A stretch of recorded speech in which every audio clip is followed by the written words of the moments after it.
Hi, my name's Ishmael and today we're going to be talking about HMO demand. How do you check a HMO demand in an area? We're not only interested if there's a current demanding market because we want to know that this is going to stay there.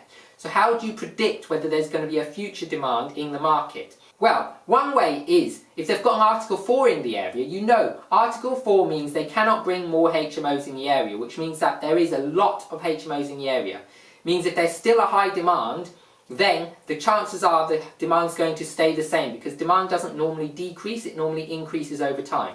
So if there isn't Article 4 in the area, you might find that people will put on another property and another property and another property and another property, and they'll keep coming on the market. And if more properties come on the market and there's not more tenants to fill those properties, then you'll find that the tenant demand will go down, and so you'll have less demand in the area. So having an Article 4 in the area is a good way of knowing that the demand isn't going to drop in time.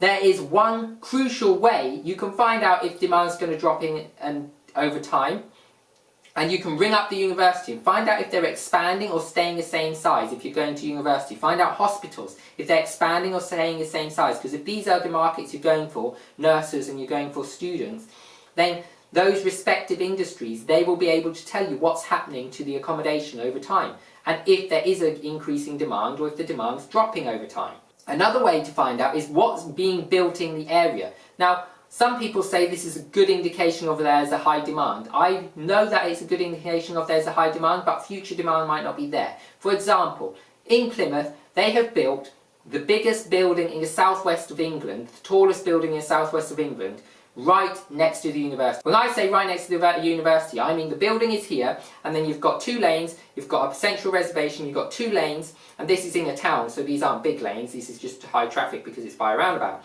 And then you've got the university. So you've got, literally across the road, you have the university. So you can't get any closer. I mean, if you jumped out the window, you could land on the university building from the top. So you can't get any closer. So when you've got something like that, the biggest building in the southwest of England being built opposite the university, and this building, guess what? This building was designed for student accommodation. So you know that if they're building a building that close to your university that is designed purely for student accommodation, the students are likely to move into that building.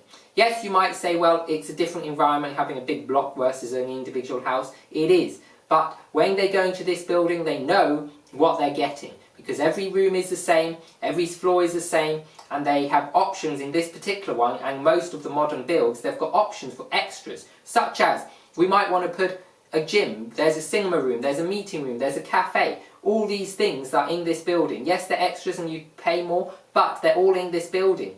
And some of these things are actually included in the price. So before it's built, you might not know what the price is, but you know it's going up, and you know that that's going to take the HMOs around the area, it's going to take some of the people out of them and put them in this building. Now, once that happens, you might say, I'm not actually trying to find students, I'm looking for professionals. And you might say, well, I'm going to get the professional market. But the thing is that if everyone else, the students, leave, then they're going to be looking for professionals as well. Therefore, these thousands of students which have moved into this one high-rise building have now left all these properties, and the properties are now empty. So the demand has dropped. So if you check your area, you should also be checking, are they building specific student accommodation or a specific HMO accommodation in the area you are looking at, or to help fill the demand you are helping to fill. Because if they are, you know that your properties are going to be emptied, or reduction in people looking for those properties. So this is something you don't really want to get into, because then you're looking at fighting to get students.